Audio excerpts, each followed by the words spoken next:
નમસ્તે દોસ્તો, આજે અમે બનાવવા ચાહેલા ઈંડા પાપલેટ. તેની અંદર થોડું તેલ નાખો, થોડું બટર નાખો. બટર પીગળે એટલે એની અંદર થોડું જીરું નાખો.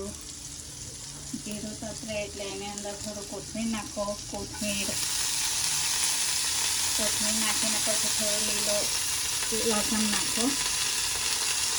લીલું લસણ નાખીને સોતે કરો.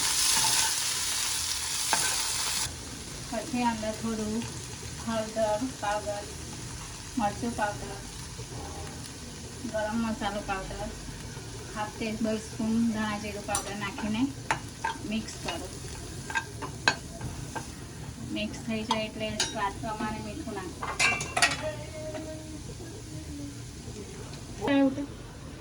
પછી થોડું આદુ લસણની પેસ્ટ નાખવાની.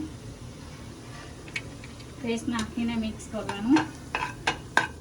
મિક્સ થઈ જાય પછી એના અંદર એક બોઇલ લીંબુ છીણી નાખવાનું. આ રીતે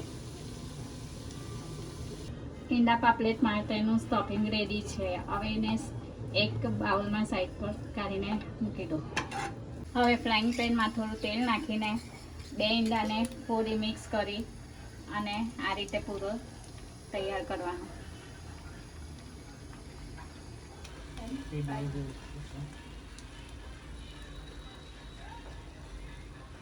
આ પૂરો રેડી થઈ જાય એટલે એના અંદર આવી રીતના સ્ટફિંગ કરી દેવાનું.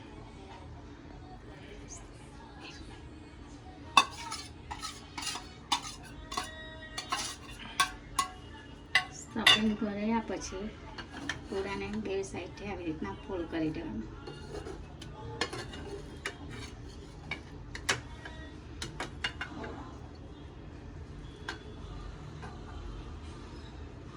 ફોલ્ડ કરી દેવાનું. પછી એને એક ડીશમાં કાઢી દેવાનું. બટર નાખીને થોડું તેલ નાખો. તેલ નાખીને લીલું લસણ અને કોથમીર નાખો. ગ્રેવી કરવા માટે લીલું લસણ અને કોથમીર ગ્રેવી કરવા માટે નાખો. પછી એની અંદર થોડું હળદર પાવડર, થોડું મરચું પાવડર, થોડું ગરમ મસાલો પાવડર, થોડું ધાણા જીરું પાવડર, થોડું પાવભાજી મસાલા પાવડર, અને થોડી આદુ લસણની પેસ્ટ નાખો ને મિક્સ કરો. આ રીતે મિક્સ કરો. મિક્સ થઈ જાય પછી એની અંદર બે ઈંડાની લાલી નાખો. જે બોઇલ કરેલા ઈંડા છે એને લાલી નાખો. એને પછી આ રીતે દબાવી દેવાનું. થોડું પછી પાણી નાખો. ચડા નહીં છે. પાણી નાખીને મિક્સ કરો ગ્રેવી. આ રીતે ગ્રેવી મિક્સ થઈ જાય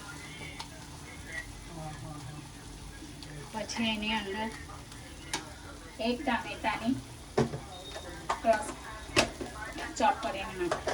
ટામેટાને ચોપ કરીને નાખો. આ રીતે